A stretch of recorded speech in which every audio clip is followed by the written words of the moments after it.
Hello students, आपका स्वागत है आपके यूट्यूब चैनल पर।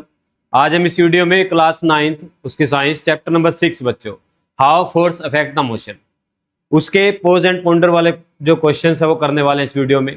अगर आप इससे पहले वाला जो कंसेप्ट देखना चाहते हैं चैप्टर के पूरे, मैंने एक वीडियो डाली हुई है, आप जाकर प्ले लिस्ट पर देख लीजिए, आपको कोर्स के नाम पर प्ले लिस्ट मिल जाएगी। ठीक है, अगर आप मोशन वाला चैप्टर देखना चाहते हैं, उसके एमसीक्यू देखना चाहते हैं, तो वो सारा कुछ आपको कोर्सेज के अंदर प्रोवाइड करवाया गया है। तो आइए हम स्टार्ट करते हैं क्वेश्चन नंबर 1 के साथ विदाउट वेस्टिंग एनी टाइम। देखिए क्वेश्चन नंबर 1, देखो क्या स्टेटमेंट है बच्चों। देखिए, a weight lifter lift a barbell as shown in the figure, उसने ऐसे एक रोड के साथ वेट उठाया हुआ है। List two forces that are acting on the barbell, are these force balance if the weight lifter keep the barbell steady.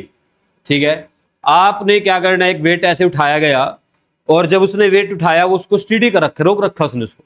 तो कहते हैं इसके ऊपर दो फोर्स लगे हुए, बताओ कौन कौन से दो फोर्स है। पहले तो फोर्स बताता हूं। देखो, एक फोर्स तो यहां पर क्या डाउनवर्ड है, जो किसके बराबर है, वेट के बराबर है। किसके बराबर है, वेट के। ठीक है, वेट बात समझे, जितना उसने वेट उठाया उसका फोर्स है नीचे की तरफ। एक फोर्स है जो लिफ्टर ने ऊपरी तरफ लगाया हुआ है, अपवर्ड। ठीक है, दो फोर्स लगे हुए हैं। वेट क्या कर रहा है, नीचे की तरफ फोर्स लगा रहा है ग्रेविटेशनल फोर्स की वजह से, और लिफ्टर ने क्या किया, ऊपरी तरफ फोर्स लगाया हुआ है। अब ये स्टेडी है, तो दोनों फोर्स क्या होंगे, बैलेंस होंगे। दोनों फोर्स क्या होंगे, बैलेंस। अगर वेट नीचे आएगा तो नीचे वाला फोर्स ज्यादा हो जाएगा, जब वेट ऊपर जाएगा तो ऊपर वाला फोर्स ज्यादा हो जाएगा, और जब वेट बीच में रुक जाएगा तो दोनों फोर्स बैलेंस हो जाएंगे। क्लियर, बात समझ में आई। तो इसके अंदर ये लिखा हुआ है, एक डाउनवर्ड फोर्स है जो ग्रेविटी ने लगाया, एक अपवर्ड फोर्स है जो पर्सन है जिसने उठा रखा उसने लगाया। दोनों वेट जो है बैलेंस करते हैं एक दूसरे को। ठीक है, कैंसिल कर रहे हैं तभी वो स्टेडी पोजीशन में है, जिसके अंदर लिखा हुआ बच्चों। तो आप अपनी नोटबुक में लिख सकते हैं, अपने नोट तैयार कर सकते हैं पेपर के लिए। तो नेक्स्ट क्वेश्चन पर चलते हैं। देखिए क्या स्टेटमेंट है भाई। कहता है two players R and S are participating in an arm wrestling match as shown in the figure. ठीक है, तो दो प्लेयर हैं, दोनों ने पंजा लगाया, इसकी बॉडी थोड़ी ज्यादा दिख रही है, उसकी थोड़ी कम दिख रही है ना, कोई बात नहीं। At the instant when the arm tilt to the front direction outward the page toward you। अब सामने बैठे हैं आप, यानी कि जो आर्म है किसकी तरफ आ रही है, इस तरफ आ रही है, थोड़ा टिल्ट हो रही है ऐसे, तो इस तरफ आ रही है। तो इसका मीनिंग क्या, कौन हार रहा है, आर हार रहा है। जीत कौन रहा है, एस। तो किसका फोर्स ज्यादा होगा, एस का।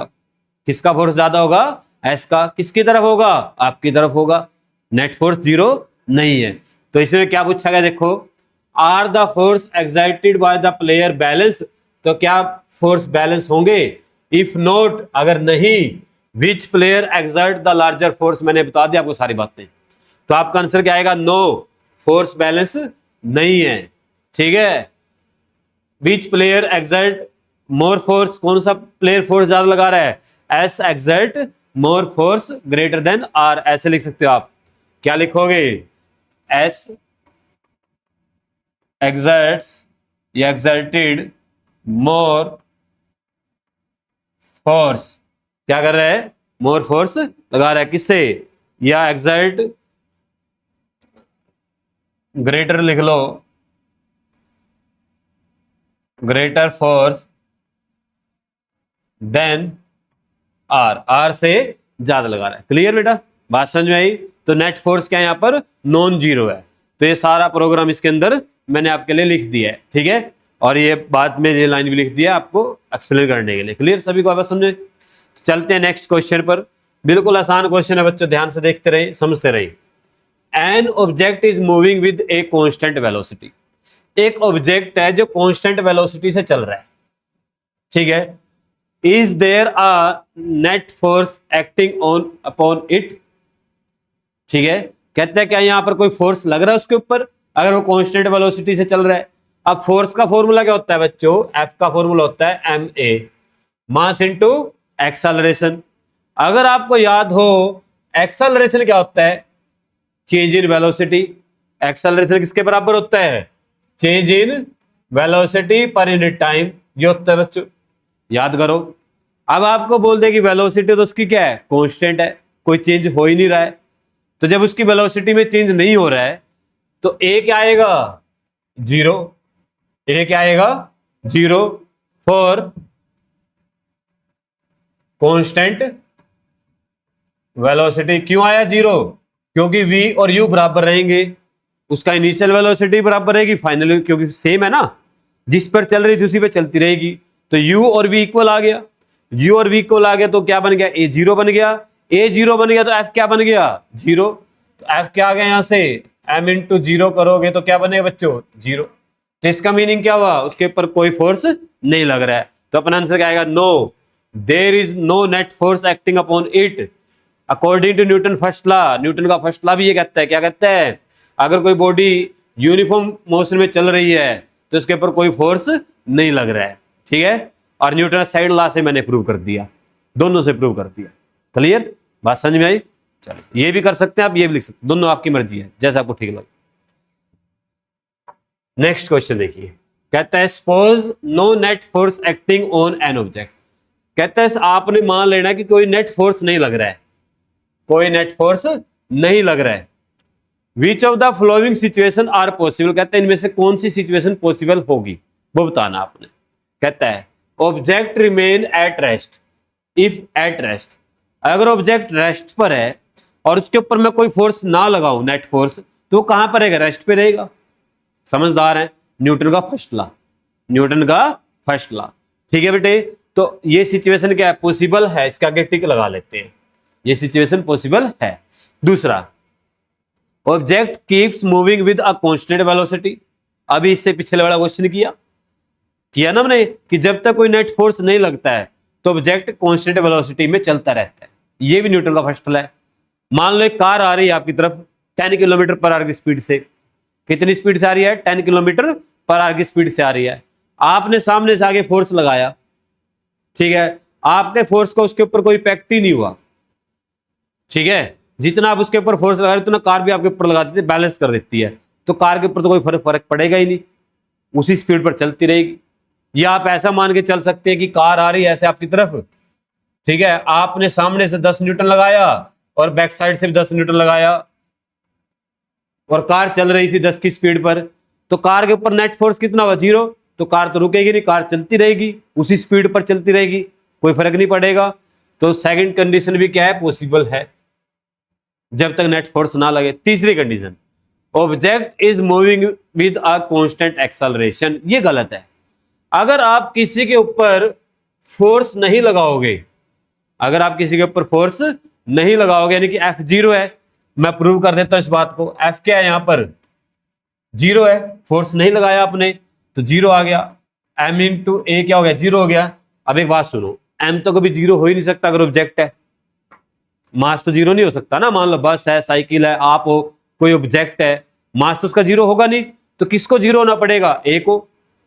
तो आप क्या आएगा यहां से, ए किसके इक्वल आ जाएगा, जीरो के। तो ए जीरो आएगा तो एक्सेलरेशन क्या हो गया इसका, जीरो। तो कांस्टेंट कैसे आएगा, यानी कि ये पोजीशन सिचुएशन पॉसिबल नहीं है। तो कौन कौन सी पॉसिबल है, ओनली 1 एंड 2। क्लियर, सिर्फ 1 और सेकंड वाली जो है ये पॉसिबल है सिचुएशन, किसकी वजह से, according to Newton second law motion. Third वाली सिचुएशन पॉसिबल नहीं है, ठीक है बच्चों, बात समझ में आई। ये लिखा हुआ है, लिख लेना नोटबुक में।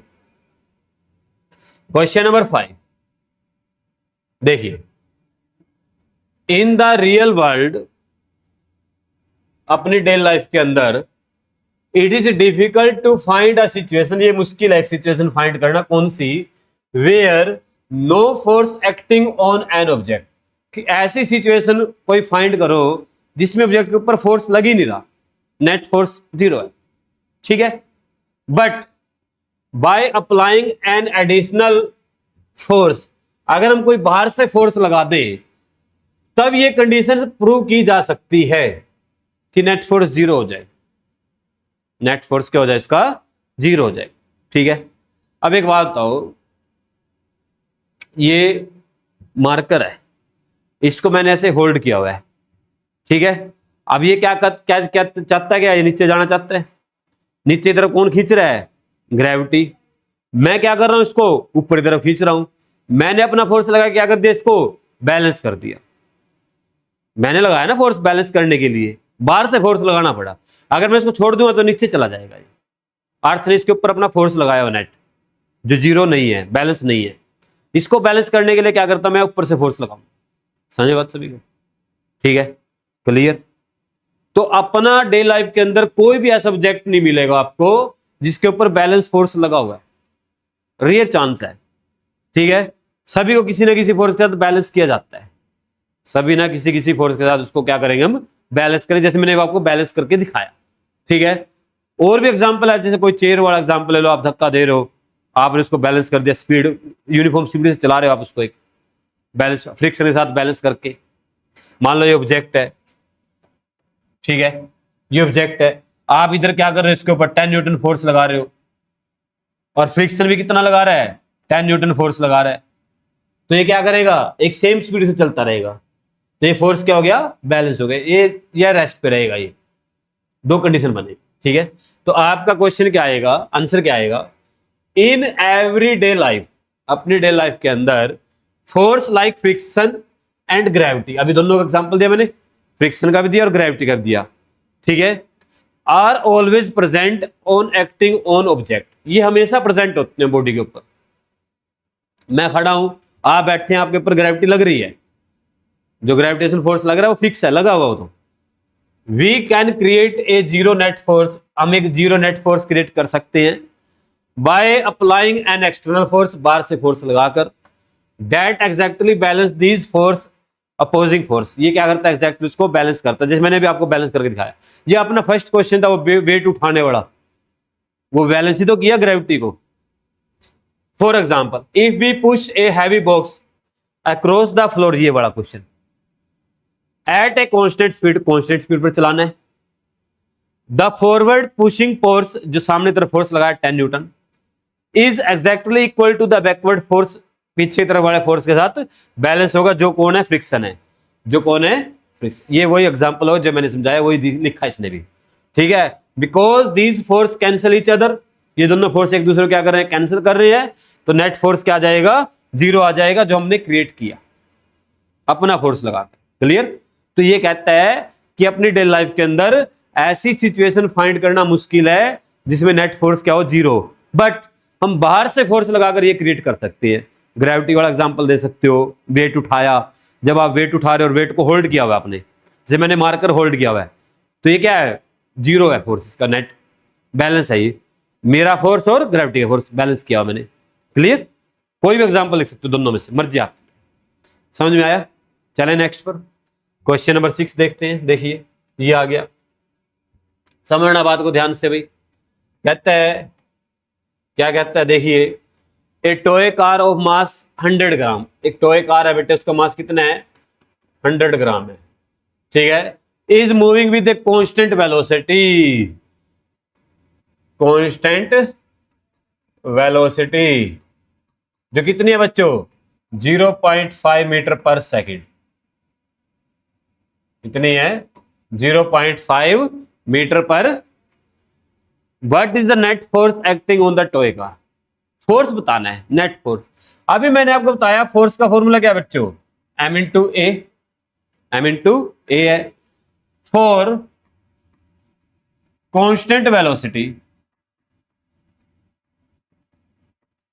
ए क्या होगा, जीरो। अभी समझाया था क्यों होगा ये जीरो, क्योंकि ए का फॉर्मूला क्या है, ए का फॉर्मूला है बच्चों v माइनस यू अपॉन में टी। उसका v और u सेम है क्योंकि कांस्टेंट वेलोसिटी से चल रहा है। मान लो उसका v कितना है, 0.5 है, u भी कितना है, 0.5 है, t आपका जो मर्जी ले लो, ऊपर जीरो आ गया तो जीरो किसी से डिवाइड करते क्या आएगा, जीरो आएगा। तो a कितना आ गया, यहां पर जीरो आ गया, तो a जीरो आ गया तो फोर्स कितना आएगा, जीरो। तो F कितना आएगा, यहां पर m कितना है 100 और F हो a हो गया जीरो, तो ये आ गया जीरो। ठीक है, तो what is the net force acting on the toy, तो आपका आंसर क्या आएगा, जीरो, जीरो फोर्स। ठीक है, नो फोर्स। क्लियर सभी को, समझ में आई बात? अच्छा क्वेश्चन था। चलो नेक्स्ट करते हैं अभी क्वेश्चन नंबर 7। देखिए, देखिएगा, two children of different mass are sitting on at identical swing. वो होता है ना ऐसे बैलेंस करने वाला झूला ऐसे चलता है, करते ना हम। चलो, different mass are sitting on an identical spring.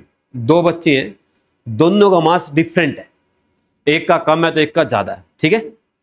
मान लेता हूं एक का मास m1 है और एक का मास m2 है, और m1 ग्रेटर है किससे, m2 से, यानी कि 1 वाले का ज्यादा mass. To impact initial acceleration, एक इनिशियल एक्सेलरेशन बनाना है, for which child would you required to apply a larger force. तो कौन से बच्चे को फोर्स ज्यादा लगाना पड़ेगा, कौन से बच्चे को फोर्स ज्यादा लगाना पड़ेगा, थोड़ा एक्सेलरेशन हमें क्रिएट करना है। अभी मैंने आपको समझाया एफ का फॉर्मूला क्या है बच्चों, m इंटू ए, m इंटू ए।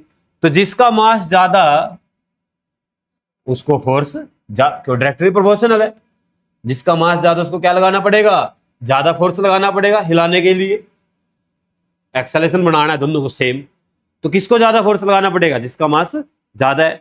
तो आपका आंसर क्या आएगा, F equal to M A, you would required a larger force to accelerate the child with the greater mass, ठीक है। According to Newton second law, force is equal to mass multiply by the acceleration. तो यहां तक भी लिख सकते हैं आप, आपका आंसर यहां तक भी ठीक है, ठीक है। थोड़ा और डिटेल में लिखना तो ये लिख लेना, ठीक है। बात समझ में आई, अच्छा क्वेश्चन था, आसान था। चलिए नेक्स्ट पर चलते हैं। देखिए, how are the glass item packed for the transportation using bubble wrap और he protect from the damage. समझाया था मैंने कल वीडियो, इससे पहले वाली वीडियो में जब एप्लीकेशन करवा रहा था आपको न्यूटन सेकंड लॉ की में। तो आपका कोई भी क्रोकरी का सामान या ग्लास का बना हुआ सामान, आपके जो बबल्स होते हैं वो एयर बबल्स बने होते हैं जिनके अंदर, उनके अंदर रैप करके आता है जब आप ऑनलाइन ऑर्डर करते हो या कहीं से मंगवाते हो, ठीक है। या फिर उसके अंदर वो थर्मोकोल डालते हैं या न्यूज़पेपर डालेंगे, या थोड़ा एक वो आता है कपड़ा सा आता है कॉटन उसका, जिसके अंदर थोड़ा क्या होता है, क्यूशन होता है, ताकि उसको हिलने ना दे, हिले तो सॉफ्टली हिले। तो ऐसा क्यों करते हैं, देखो जब आपका कोई सामान घर पर पहुंचता है ट्रांसपोर्टर्स में, वो उसको उठा उठा के फेंकते हैं इधर से उधर, तो हिले उसमें टकराएगा वो कहीं ना कहीं से। तो क्या करते हैं, जो आपका बबल वाला जो पॉलिथीन होता है, रैप होता है, वो क्या करता है, उसकी मोमेंटम आराम आराम से कम करता है, एकदम से उसको टकराता है ना, वो दबता है, प्रेस हो जाता है बबल, तो उसकी मोमेंटम आराम आराम से कम करता है, टाइम ज्यादा मिल जाता है तो फोर्स कम लगता है। तो according to Newton second law, according to Newton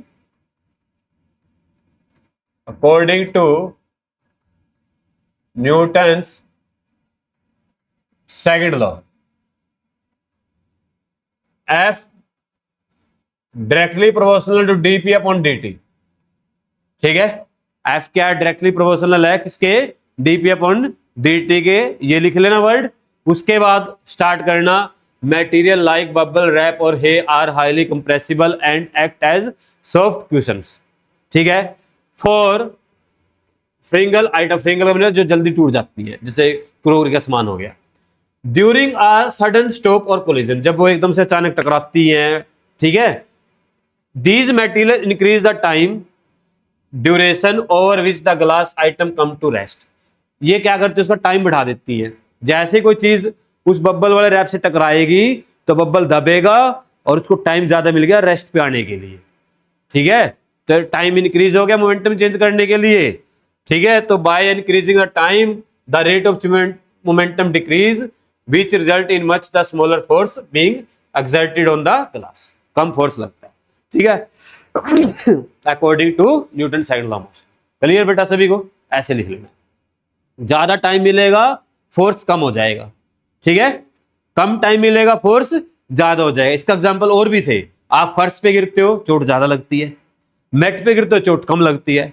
फर्श पे जब आप गिरोगे आपकी मोमेंटम एकदम से जीरो हुई, एकदम से, क्योंकि फर्श तो दबता नहीं, उसमें तो सॉफ्टनेस होती नहीं, तो आपकी मोमेंटम एकदम से जीरो हुई, टाइम कम मिला, टाइम कम मिला तो आपको चोट ज्यादा लगी।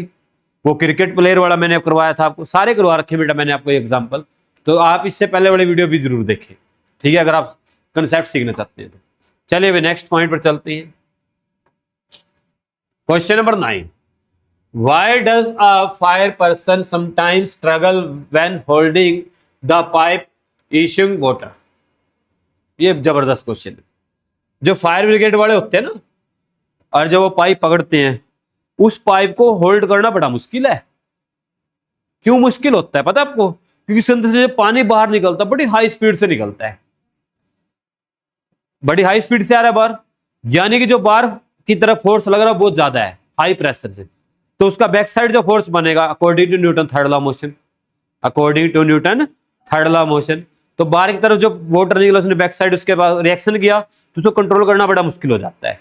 तो अगर कोई अपने जैसा पतला सा, उसको तो पाइप घुमा देगी, ऐसे घुमा के फेंक देगी, ठीक है ना। पाइप को बड़ा मजबूत 2-3 बंदे पकड़ते हैं, कभी देखना, जब हाई प्रेशर से पानी बाहर निकलता है उसको कंट्रोल करते हैं, 2-3 बंदे पकड़ते हैं।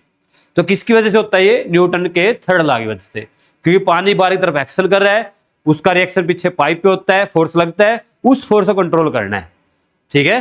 तो आपका आंसर क्या आएगा? A person struggle because of the equal and opposite reaction principle describing by the Newton third law of motion, ठीक है। The hose pipe exert a large force forward force to push a massive amount of water at a high speed, बाहर तरफ force ज्यादा लगेगा। Simultaneously the rushing water exert an equal large backward reaction, ये reaction का meaning में यहाँ पर force होता है, एक्शन और रिएक्शन दोनों फोर्स थे, on the pipe causing a strong recoil that the fire person must constantly resist to hold the pipe steady, जो उसको क्या करती है? अपोज करती है होल्ड करने के लिए, तो हिलती रहती है पाइप, तो 2-3 बंदे लगते हैं उसको होल्ड करने के लिए। समझ में आया? न्यूटन का थर्ड लॉ क्लियर? ऐसे लिखना, मैंने लिखा हुआ आपके लिए आंसर। चलिए नेक्स्ट भाई, लास्ट क्वेश्चन आज का खत्म हो जाएगा, पोज एंड पोंडर के questions. Suppose a spacecraft is moving in a region of the space where the gravitational force acting upon it is negligible, ठीक है। अपना जो स्पेसक्राफ्ट है ना, इतनी ऊपर पहुंच गया, अर्थ से बाहर चला गया कि उसके ऊपर अर्थ का फोर्स ना के बराबर, जीरो हो गया, एक तरह से नेग्लिजिबल हो गया, ठीक है। अब क्या पूछता है? अब कहता है अगर आपको उसकी स्पीड बढ़ानी है, ठीक है, क्या बढ़ानी है? उसकी स्पीड चेंज करनी है, स्पीड, तो आप क्या करेंगे? अगर उसकी स्पीड कम करनी है, ज्यादा करनी है, तो क्या करेंगे? सुनो ध्यान से। अभी आपने न्यूटन थर्ड लॉ पढ़ा है, एयरक्राफ्ट जब उड़ता है उसके अंदर से क्या निकलती है? गैस निकलती है पीछे, ठीक है। अगर आप उसकी स्पीड बढ़ानी है तो आप क्या करेंगे? गैस के अमाउंट ज्यादा कर देंगे, स्पीड से ज्यादा निकाल लेंगे, ठीक है। तो जैसे गैस की स्पीड ज्यादा बाहर निकलेगी तो रॉकेट की स्पीड बढ़ जाएगी। जब आप उसकी स्पीड कम करनी है तो आप गैस की स्पीड कम कर देंगे, एक्शन कम करेंगे तो उसके ऊपर रिएक्शन कम होगा, तो रॉकेट की स्पीड घट जाएगी, ठीक है। क्योंकि जो आपने गैस निकाल दिया वो क्या कर रही है? एक्शन कर रही है, और वो गैस जब निकल रही है तो उसके ऊपर क्या हो रहा है? वो पीछे की तरफ रिएक्शन हो रहा है, ठीक है। तो वहां पर क्या होगा? रिएक्शन होगा, तो आपके रॉकेट की स्पीड बढ़ जाएगी। समझे बात मेरी? तो एक्शन उतना रिएक्शन, तो आप गैस की स्पीड बढ़ाओगे उतना रिएक्शन बढ़ जाएगा, जब आप गैस की स्पीड कम करोगे उतना रिएक्शन कम हो जाएगा। तो गैस की स्पीड के साथ रॉकेट की स्पीड कंट्रोल होती है, ठीक है। वो अंदर बटन होते हैं स्पीड कम ज्यादा करने के, गैस की स्पीड से होता है कंट्रोल सारा कुछ, ठीक है। तो to change its velocity in the absence of external force such as gravity, कोई बाहर से फोर्स नहीं लग रहा है, the spacecraft must use its own thruster और इंजन्स, थ्रस्टर होते हैं जो गैस छोड़ते हैं, by expelling exhaust gases backward, जो क्या कर रहे हैं? पीछे की तरफ गैस निकाल रही है, एग्जॉस्ट करनी है तो बाहर निकालना, at high speed the spacecraft experience an equal and opposite reaction force that change its velocity, ठीक है। This principle is based on the Newton third law of motion. Clear? समझे बात सभी को? हो गया?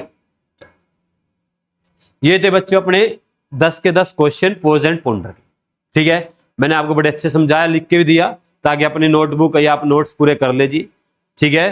तो बच्चों अगर आपको वीडियो अच्छी लगी है, चैनल को सब्सक्राइब कीजिए, शेयर कीजिए, बेल आइकन को प्रेस कर लीजिए। फर्दर इन्फॉर्मेशन के लिए आपको जो नोटिफिकेशन आती रहेगी मैं वीडियो डाल लूंगा, ठीक है। इसके बाद हम नेक्स्ट वीडियो डाल लेंगे किसकी? रिवाइज, रिफ्लेक्ट एंड रिफाइन की एक्सरसाइज की, सारे क्वेश्चन करवाए जाएंगे एक वीडियो में। उसके बाद डाली जाएगी एमसीक्यूज की, सेशन रीजन की, ठीक है बच्चों। तो मिलते हैं बच्चों नेक्स्ट वीडियो में किसी और टॉपिक के साथ, तब तक स्वस्थ रहे, मस्त रहे और जबरदस्त रहे। Thank you.